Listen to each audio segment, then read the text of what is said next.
지난 편인 홍준표 후보의 대선 공약집에 이어 이번 편은 이재명 후보의 대선 공약집을 비교 정리해봤습니다. 두 책을 모두 읽어보니 대선 공약을 담은 신간이라는 점 외에는 완벽히 달라서 매우 흥미로웠는데요. 본론인 이재명 후보의 대선 공약에 앞서 이 두 책을 읽으며 느낀 흥미로웠던 요소 3가지부터 나눠보겠습니다. 책의 가격부터 볼까요? 온라인 구매가 기준으로 홍준표 후보는 약 16,000원이고 이재명 후보는 2만원으로 약 4,000원의 차이가 납니다. 표지와 내지의 퀄리티는 이 후보의 책이 월등히 뛰어나 가격 차이가 발생한 것으로 보입니다. 제가 만약 대선 공약집을 출간한다면 심혈을 기울여 준비해온 수많은 공약을 자세히 설명하기 위해 한 글자라도 더 썼을 겁니다. 글과 사진의 비율을 9:1에서 8:2가 넘지 않게 구성하는 거죠. 그런데 이재명 후보의 책은 6:4 정도여서 적잖이 놀랐습니다. 홍 후보는 사진이라곤 표지의 한 장이 전부라 2번 놀랐고요. 제가 학창시절에 사진영상학을 전공하고 독서가 취미인 입장에서 논해보자면 글은 이성을 자극하고 사진은 감성을 자극합니다. 과거 MBTI를 다루다가 현재 정치 콘텐츠로 전향한 유튜버 입장에서도 논해보겠습니다. 정치 성향이 왼쪽이면 F, 오른쪽은 T라고 느낀 적이 많았는데요. 아무래도 이 책이 대선 공약집임에도 불구하고 글보다 사진이 많은 이유는 이 감성을 자극하려는 취지로 제작된 것으로 이해했습니다. 대선 공약집이라면 주 목적이 정보 전달이니 비문학의 형식을 띠는 게 어울린다고 생각합니다. 그 내용에 온 국민의 삶이 걸렸기 때문이죠. 이 홍 후보의 책은 비문학 형식에 완벽히 충실합니다. 밀도부터 논문 수준이라 새롭게 배우는 내용이 정말 많았거든요. 이 책의 독서 과정이 마치 영화계의 거장 크리스토퍼 놀란 감독의 작품을 감상하는 것과 비슷하달까요? 설정부터 참신하고 내용까지 알차니 경이롭습니다. 감상 중 이해가 어려웠던 부분은 해석을 찾아보면서 감탄이 나오죠. 이 홍 후보는 우리나라가 직면한 문제를 진중한 관점에서 분석하고 청년인 저마저 놀랄 정도의 독창적인 해결책을 비전으로 제시합니다. 그것도 겁나게 많이요. 홍 후보는 꼰대 이미지로 유명하잖아요. 책에서 본인 자랑을 늘어놓을 법도 한데 사적인 이야기라곤 일체 없어서 의외였습니다. 경남도지사와 대구시장 때 시범적으로 선보인 정책에 관한 설명을 아주 간결하고 담백하게 부록처럼 기재한 게 전부였죠. 이재명 후보의 대선 공약집은 비문학이 아닌 문학의 형식을 띠고 있어 흥미로웠습니다. 주로 개헌부터 탄핵 정국까지의 본인이 느낀 감정과 생각을 통해 정서적 공감을 유발하는데요. 장편의 영웅담을 읽는 듯 했습니다. 공약에 관한 내용은 전체 내용의 20% 미만이었죠. 양쪽 진영의 대선 공약집 독후감 콘텐츠를 만드는 입장에서 이재명 후보의 공약집은 내용이 적어서 제작이 매우 수월했네요. 서로는 이쯤에서 마무리하고 본격적으로 이재명 후보의 대선 공약에 대해 살펴보겠습니다. 책의 제목은 결국 국민이 합니다 입니다. 총 5장으로 구성되어 있는데요. 공약이 담긴 4장만 이번 영상에서 다뤄보겠습니다. 전편에서 홍준표 후보의 대선 공약을 살펴봤기에 비교 형식으로 진행하니 참고 부탁드리고요. 이재명 후보님의 지칭은 편의상 이 후보 혹은 저자를 혼용하겠습니다.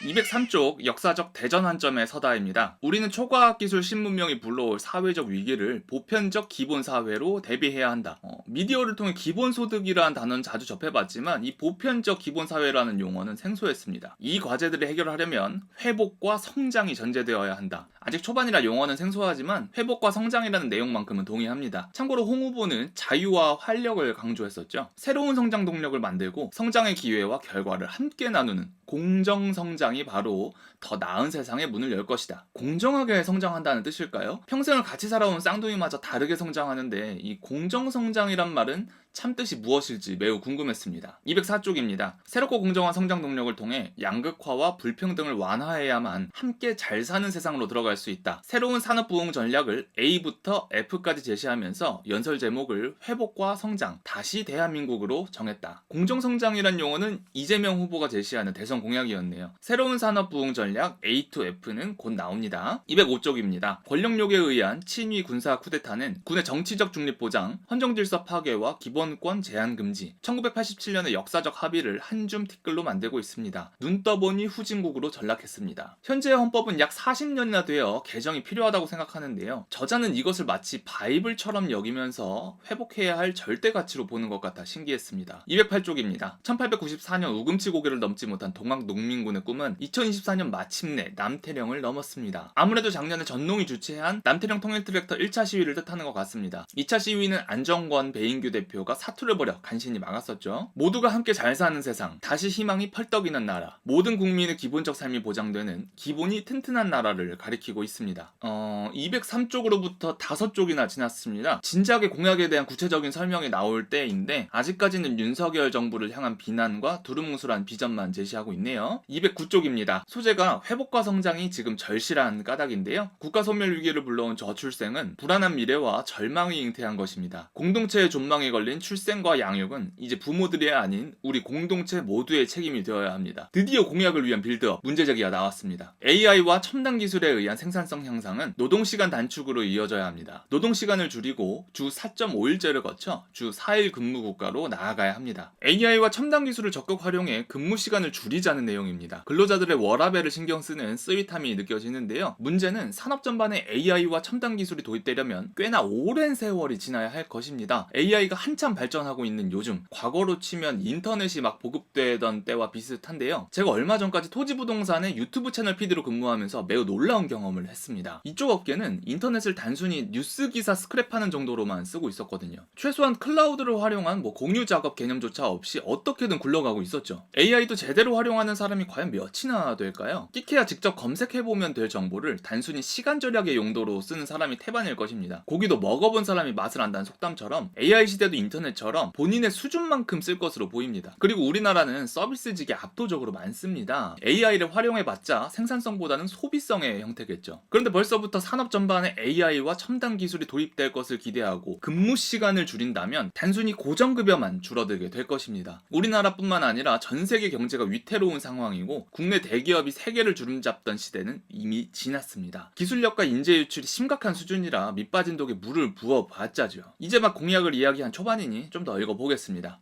212쪽입니다. 첨단 기술 분야에서 장시간 노동, 노동 착취로 국제 경쟁력을 확보하겠다는 말은 그 자체가 형용 모순이라는 말씀을 드립니다. 국힘 의원님 여러분 이해하시겠습니까? 실로 패기 넘치는 도발입니다. 홍 후보 책에서는 이 정도 수위의 도발은 없어서 놀라웠는데요. 홍 후보는 공약에 대한 구체적인 설명이 잘 보충돼 있어 읽다 보면 납득이 되었습니다. 과연 이재명 후보는 어떻게 보충 설명을 이어나갈지 기대되네요. 213쪽입니다. 이 과제들을 해결하려면 회복과 성장이 전제되어야 합니다. 새로운 성장 동력을 만들고 성장의 기회와 결과를 함께 나누는 공정성장이 바로 더 나은 세상의 문을 열 것입니다. 하나, 당력을 총동원해 회복과 성장을 주도하겠습니다. 둘, 기본사회를 위한 회복과 성장위원회를 설치하겠습니다. 아쉽게도 회복과 성장이라는 공약에 대한 구체적인 설명이나 방법 제안은 이게 전부입니다. 단순히 용어만 되풀이했죠. 먹사니즘과 잘사니즘 214쪽입니다. 성장과 분배에 관한 내용입니다. 기업 발전과 노동권 보호는 양자택일 관계가 아닙니다. 대화와 신뢰 축적을 통해서 기업의 부담을 늘리고 노동 유연성을 확대해서 안정적 고용을 확대하는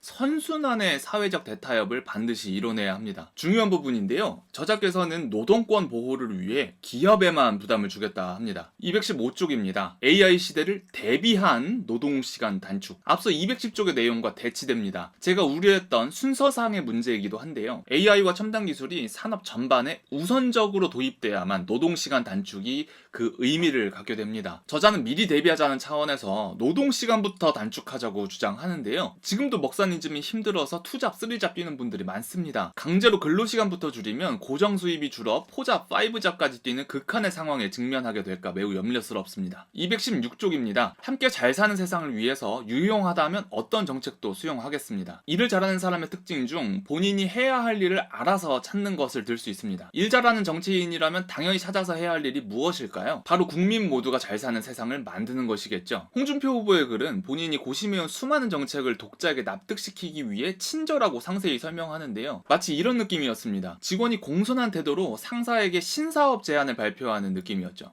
그런데 저자의 이런 발언은 다소 권위적으로 느껴졌습니다. 직접민주주의 강화, 국민 소환제. 216쪽입니다. 맨몸으로 장갑차를 가로막고 총과 폭탄을 든 계엄군에 맞서 싸우며 다음은 과연 더 나은 세상일 것이냐는 질문에 대해 더 진지하게 응답하겠습니다. 팩트체크해보니 장갑차는 없었고 일반적인 군용 차량이었습니다. 계엄군이 총은 들고 있었으나 실탄은 지급되지 않은 상황이었고 폭탄은 당연히 없었네요.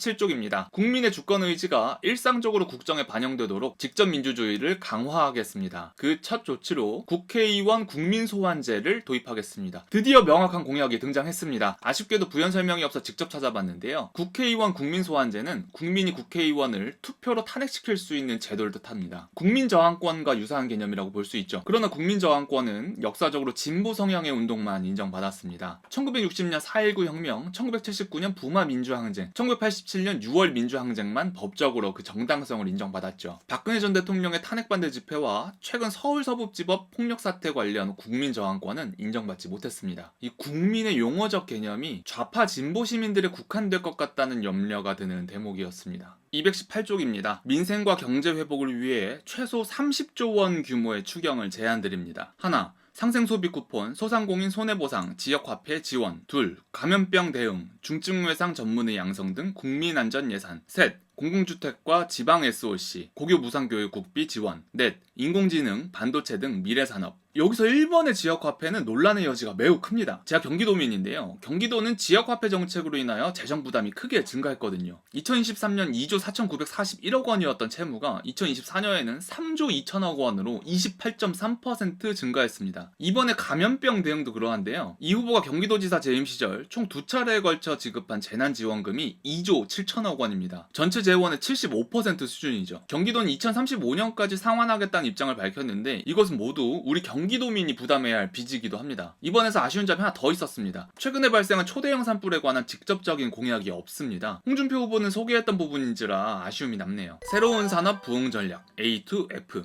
AI 중심 첨단 기술 산업 육성. AI 산업에는 후발주자도 기회가 있다는 것을 딥시크가 확실하게 보여줬습니다. 우리나라는 패스트트랙 전략으로 성공한 대표 국가입니다. 그런데 하필이면 이 전략의 모티브가 중국 정부가 주도하는 기업이라는 게 크게 염려스럽네요. 국가 경제를 우리네 가정으로 빗대어보면 정부는 부모고 기업은 성인 자식과도 같습니다. 부모는 성인이 된 자식이 자립할 수 있도록 최소한만 도와주는 것이 자녀의 안정적인 자립을 위한 건강한 방법일 텐데요. 딥시크는 중국 정부가 주도하는 기업입니다. 다 큰 성인을 마마보이 혹은 파파골로 키우는 것이죠. 딥시크뿐만 아니라 화웨이, 텐센트, BYD, CATL 등 중국의 유명 기업은 모두 정부가 주도하고 있습니다. 기업이 위기일 때마다 국민의 혈세를 미친듯이 빨아 수혈해 좀비처럼 되살리는 것과 같아요. 국민의 입장에서 너무 위험한 발상으로 보입니다. 이를 위한 구체적인 방안은 다음과 같이 제시하는데요. 하나, 국가 AI 데이터 센터 창립. 둘, 수준 높고 다양한 교육 프로그램을 갖춘 AI 부트캠프 창설. 셋, AI 기술 인력을 10만 명까지 양성. 역시나 국가주도 산업으로 만들 계획이었네요. 홍 후보는 작은 정부가 최소한의 지원만 할 때 건강한 인류 기업이 탄생한다고 밝혔습니다. 저 또한 홍 후보의 의견에 동의하는 입장인데요. 제발 특정 산업의 공약만큼은 큰 정부가 아닌 작은 정부의 자세로 내걸어 주시길 바랍니다. B. 바이오. 바이오 산업 생태계 조성. 현재 12국내 기업 중 2개가 바이오 기업입니다. 인천과 충청권 등 권역별 특화 발전 전략으로 생태계를 만들어 갑시다. 여기서 2개의 기업은 아무래도 삼성 바이오로직스와 셀트리온을 뜻하는 것 같습니다. 인천과 충청권을 언급한 이유는 다음으로 추정됩니다. 인천은 바이오 기업들의 본부와 공장이 몰려있고 충청권은 대덕연구단지와 카이스트가 있죠. 저자님께서 공약을 설명하려면 이 정도 내용쯤은 표기를 해주시는 게 독자를 위한 최소한의 예의라고 느낍니다. 책에 여백도 많은 편인데 설명이 너무 짧아서 의견 내봤습니다. C. 컨텐츠 앤 컬처. 문화 콘텐츠의 힘. 221쪽입니다. 문화는 융합이 쉽습니다. 문화예술 예산의 대폭 확대로 K콘텐츠가 세계 속에 더 넓고 더 깊게 스며들도록 해나갑시다. 저자의 공약 중 크게 공감하는 부분입니다. K콘텐츠는 국가에서 예산 지원만 빵빵하다면 폭발적으로 성장할 수 있는 저력을 충분히 갖췄습니다. 홍 후보도 동일한 공약을 내걸었는데요. 그 이유에 대해 매우 상세한 설명이 곁들여져 있습니다. 유럽연합 EU에 이은 아시아연합 AU로 독자의 사고를 확장시키죠. 참고로 이 영상은 이재명 후보의 공약집만 소개하는 것이 아닙니다. 순서적으로 홍 후보의 공약집을 먼저 읽은 바람에 지난 편의 정보를 여기에 덧대는 것일 뿐이니 이재명 후보의 지지자님들은 다소 불편하시더라도 양해를 부탁드릴게요. D. 디펜스, 방위산업 육성.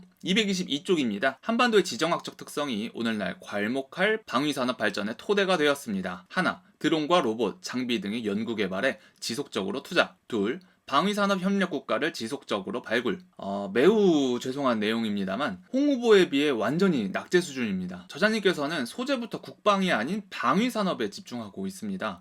이건 마치 월드컵 개최국이 자국팀이 아닌 자국의 스포츠 브랜드에만 신경 쓰고 있는 것과 같은 상황입니다. 혹시 샤를의 군사연구소 채널을 애청하는 시청자라면 제 말에 공감이 되실 건데요. 샤를 세화님의 말씀을 빌려보자면 방위산업과 국방력은 별개의 것으로 보는 게 맞습니다. 국산 방산 장비들의 가성비가 매우 뛰어나 전 세계적으로 인기 있다는 사실은 이미 잘 아실 텐데요. 반면에 우리 국군에 보급되는 장비들은 아직도 미개한 수준이라는 것도 주지의 사실입니다. 저자께서는 64년생 용띠로 알고 있는데요. 그 시절에 생산된 수통을 아직도 쓰는 부대가 많습니다. 2026년에는 모든 부대가 신형 수통으로 교체된다니까요. 이에 관해 홍 후보는 삼축 체계부터 한미일 협상으로 전술핵 배치 혹은 핵 보유까지 그 비전을 아주 소상히 밝혔거든요. 지금 3차 세계대전이 난다만다 하는 이런 긴박한 상황에 국방은 제껴두고 방위산업만 공약으로 내세운다면 한 국가의 수장으로서 매우 심각한 오류를 범하는 것입니다. 2. 에너지 자립과 안보. 222쪽입니다. 우리나라는 에너지원 대부분을 수입하고 전력망이 고립된 사실상의 섬입니다. 에너지 자립과 에너지 안보가 무엇보다 중요합니다. 재생에너지를 신속하게 늘려가야 합니다. 바람과 태양이 풍부한 신안, 영광 등 서남해안 소멸위기 지역들을 에너지 산업 중심으로 발전시켜야 합니다. 우리나라는 사실상 섬이란 점과 에너지 자립이 중요하다는 의견에 적극 동의합니다. 그리고 소외된 서남해안 지역들에 대한 배려와 적당한 이해도가 엿보여 좋았고요. 하지만 저자님께서 놓친 부분이 있어 바로 잡아보겠습니다. 친환경적인 재생에너지는 참 이상적입니다. 장기적인 차원에서 분명히 그 캐파를 키워나가야 할 분야임에는 이견이 없습니다. 특히 신안과 영광의 일조량은 연평균 2000시간으로 태양광 산업에 매우 적합합니다. 문제는 풍력발전입니다. 풍력발전은 육상과 해상으로 나뉘는데요. 경제성을 가지려면 육상 풍력은 6m/s, 해상 풍력은 8.5m/s는 나와줘야 합니다. 그러나 우리나라의 육상 풍력은 5m/s이며 해상 풍력은 7m/s여서 경제성이 떨어집니다. 이 재생에너지를 국가에너지란 작품의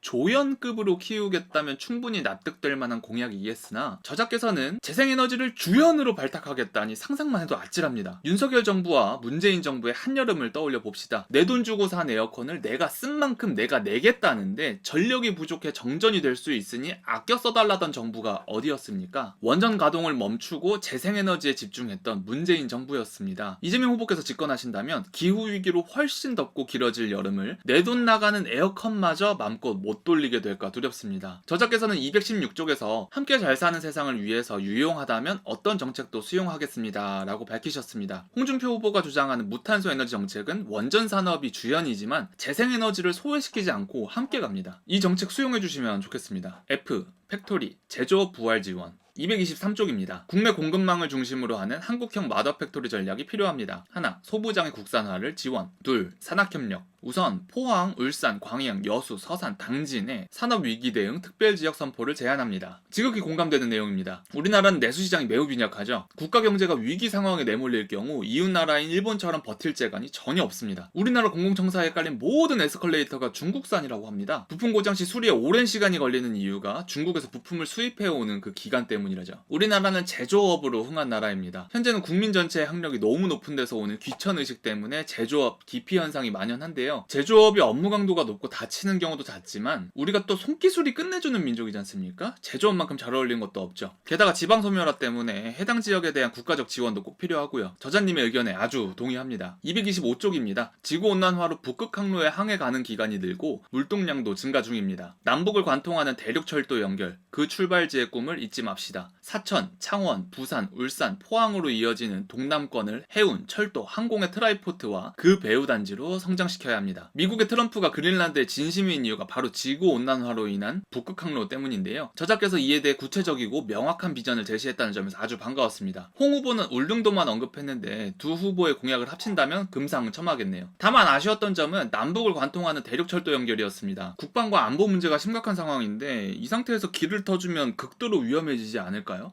저희가 핵무장이라도 한다면 모를까요? 더 튼튼한 국방을 위해 227쪽입니다. 하나, 군사 대비 태세를 확고히. 둘, 북핵 대응 능력을 제고. 셋, 소통 창구를 열고. 우리 정부는 북측의 대화 복귀를 촉구하고 북미 대화에서 소외되지 않게 해야 될 것입니다. 놀랍게도 이 소재 제목이 더 튼튼한 외교를 위해가 아닙니다. 더 튼튼한 국방을 위해입니다. 저자께서는 국방에 대한 공약은 최소한으로만 대충 적고 외교 쪽만 집중하고 있네요. 적국이 코앞에서 총칼을 겨누고 있는데 국방력을 소홀하고 외교력 강화에 목매는 게 말이나 됩니까? 외교 인질이 되기를 자처하는 국방 공약인데요. 저자님 정말 죄송합니다. 이 공약은 명백한 쓰레기네요. 마침내 대한민국을 증명하자. 230쪽입니다. 우리 국민은 내란조차 기회로 만들 만큼 용감하고 지혜롭습니다. 더불어민주당은 더 낮은 자세로 정치의 사명인 국민통합의 책무를 다하겠습니다. 저자님의 이 말에는 심각한 모순이 존재합니다. 계엄에 찬성하거나 탄핵에 반대하는 국민을 내란 동조자로 몰고 있는데 국민통합이라뇨? 우파 유튜버와 개인 방송인 탄압하시지 않습니까? 심지어 저는 우파도 아니고 중도인데 탄압하셔서 조회수가 10분의 1토막 났어요. 저는 2개월 전 더불어민주당의 김문수 의원 등 11인이 발의한 유튜버 탄압법을 보고 경악을 금치 못했습니다. 허위사실도 아니고 사실을 드러낸 경우에도 1억 이하의 벌금에 처한다고요? 국민통합이 아닌 국민굴종으로밖에 안 보입니다. 저자님께서도 이 법안이 발의됐다는 사실을 너무 잘 알고 계실 텐데요. 진정한 국민통합은 무력으로 하는 것이 아닌 회유로 하는 것입니다. 저 북쪽 나라에 하는 것을 우리 국민들에게 하시고 우리 국민들에게 하시려던 것을 저 북쪽에 하신다면 이 모든 내후 외환이 해결될 겁니다. 그 외의 대선 공약들도 모아봤습니다. 기후위기를 산업전환의 기회로 233쪽입니다. 유럽연합 EU는 극심한 에너지난을 겪으면서도 2030년까지 재생에너지 비중을 45%로 늘리고 EU는 국가연합이라 그나마 버티는 겁니다. 자원 하나 없고 내수시장마저 약한 우리나라가 독자적으로 따라한다면 지옥으로 가는 급행열차를 타는 것과 같죠. 홍준표 후보님은 공약으로 EU를 벤치마킹한 AU, 아시아연합을 제안하셨습니다. 저자님의 의견은 AU가 활성화된다면 그나마 현실 가능성이 조금은 생길 것으로 보입니다. 234쪽입니다. 세계적 무한경쟁 속에 우리만 거꾸로 가면 살아남을 수 없습니다. 아리 100. 다수가 난립하는 무한경쟁 속에선 오히려 남들과는 다르게 움직여야 생존 가능성이 높습니다. 재생에너지로 100% 자립을 뜻하는 아리 100을 언급해 주셨는데요. 제가 222쪽에서 설명드린 것처럼 무탄소 에너지로 자립하는 CF100으로 가야 합니다. 다시 말씀드리지만 이 CF100에는 재생에너지가 포함되어 있습니다. 235쪽입니다. 국회 기후위기 탄소중립 특별위원회 설치를 제안합니다. 탈석탄, 감원전, 재생에너지 확대. 유럽연합국은 그렇게 해도 됩니다만 우리나라는 아닙니다. 원전에 집중하면서 재생에너지를 선별적으로 확대하는 게 국민안전에 맞습니다. 한여름에 정전돼서 실신한 국민들 응급실 끌려가는 모습을 한번 상상해 보십시오. 얼마나 끔찍합니까? 두툼한 매트리스, 왜 기본사회인가? 237쪽입니다. 기술이 생산의 주력이 되는 4차 산업혁명 시대에는 모두가 일할 기회를 갖기 어렵다. 기본사회 30년을 준비할 때다. 과거부터 미래까지 모두가 하고 싶은 직업은 누구나 갖기 어렵습니다. 그 기회를 얻기 위해 부단히 노력한 자들만 가는 게 맞죠. 제가 만약 대통령이 되고 싶다고 갑자기 이재명 후보님 대신 민주당의 대선 후보로 나서게 된다면 이 얼마나 부당한 처사입니까? 저자님께서 평생의 노력으로 지금의 그 자리까지 올라가신 것처럼 꿈을 갖고 헌신해온 자들의 노력을 헛되게 만들지 말아주시기 바랍니다. 그나저나 기본사회의 뜻이 뭔지 모르겠어서 궁금하네요.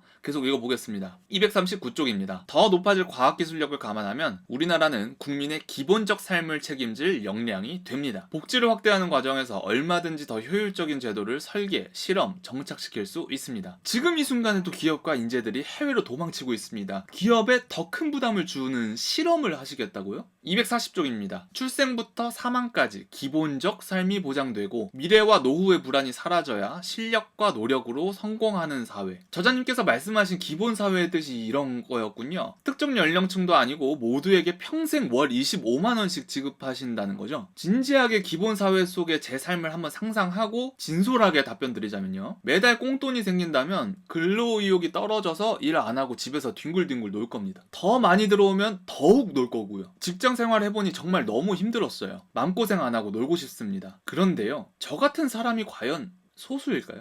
이미 시작된 4차 산업혁명 시대에는 원하는 사람 모두가 일할 기회를 충분히 가지기 어렵다는 예측이 많습니다. 이세돌이 알파고 상대하던 시절에 메타버스 걱정하는 소리로 들립니다.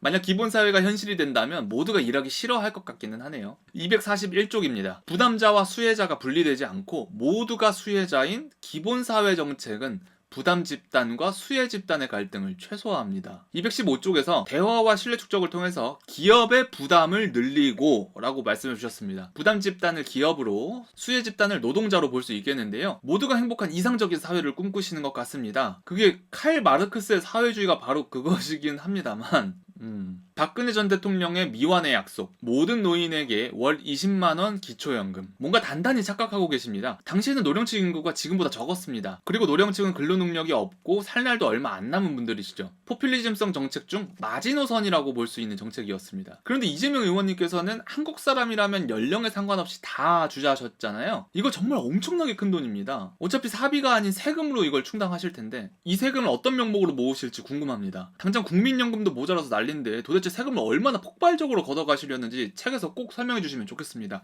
구체적으로요. 242쪽입니다. 시행 중인 아동수당은 물론 윤석열 정부가 추진하는 월 100만원의 부모급여도 아동기본소득입니다. 우리나라의 출산율은 OECD를 넘어 전 세계에서 꼴찌입니다. 그 가뭄에 콩나듯 태어나는 소수에게만 생후 12개월까지는 월 100만원씩, 24개월까지는 50만원씩 주고 그냥 끝내는 겁니다. 보수 정권에서 시행하는 포퓰리즘 정책은 특정된 연령층이 추정이 가능한 기간만큼만 지급합니다. 제발 부탁이니 모두를 품고 싶으시다면 저자님의 개인 통장으로 해결해 주시길 바랍니다. 골목 상권을 살리려면 심장에만 피가 몰리면 죽는다. 경제도 마찬가지다. 실핏줄인 지역경제. 골목 상권이 살아야 활력 있는 나라가 된다.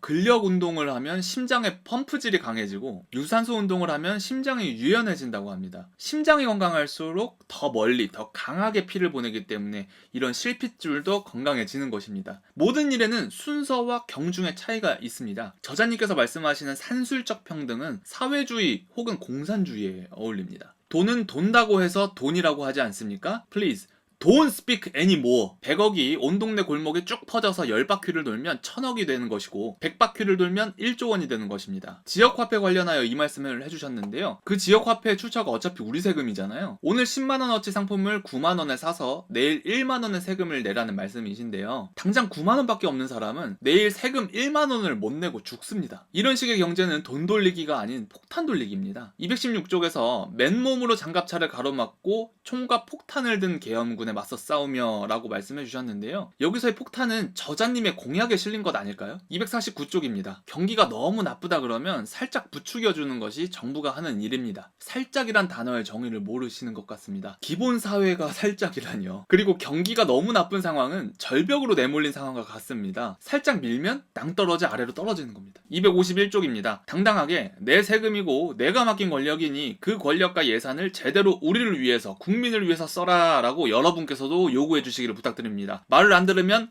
혼을 내야지요. 점입 가경이네요. 저자가 쓰려는 그 세금의 반대 의견을 가진 자들이 50%입니다. 국민통합을 주장하는 저자님께선 본인의 공약에 찬성하는 사람만 국민으로 여기겠다는 뜻으로 들립니다. 그리고 마지막에 말을 안 들으면 혼난다고 하셨는데요. 같은 국민으로서 몹시 실망스러운 발언이네요. 나도 한때는 개미였다. 주식시장의 해법. 254쪽입니다. 해외 주식시장으로 발걸음을 옮기고 있는 안타까운 현실입니다. 결국은 우리의 주식시장에서 수익이 나지 않기 때문이죠. 존경하는 저자님께서 하나만 알고 열은 놓치신 것 같길래 바로 잡아드립니다. 국민들이 국장을 탈출하는 주된 이유를 알려드립니다. 첫째로 민주당이 강행하는 금투세와 코인세입니다. 둘째로 대기업의 분할 상장을 막을 충분한 의석수를 갖추셨음에도 불구하고 알면서도 방관하셨기 때문입니다.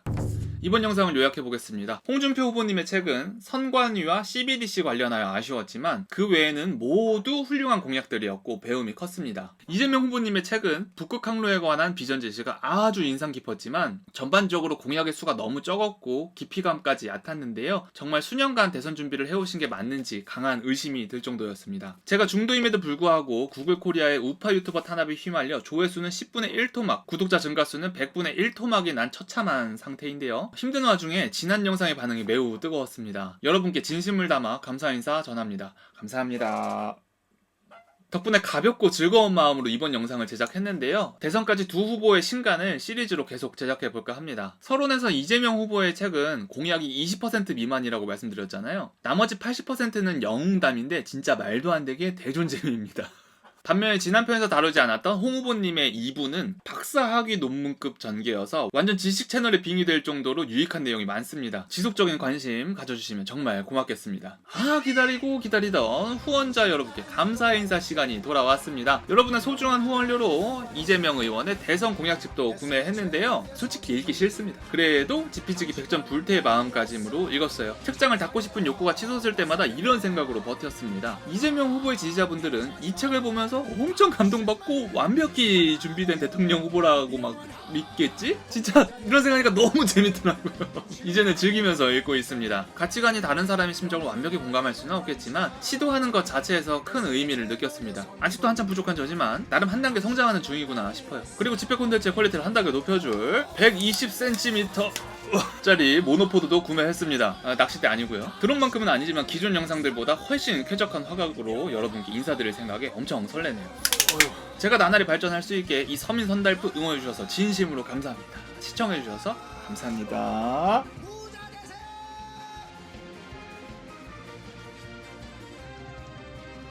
당신은 나의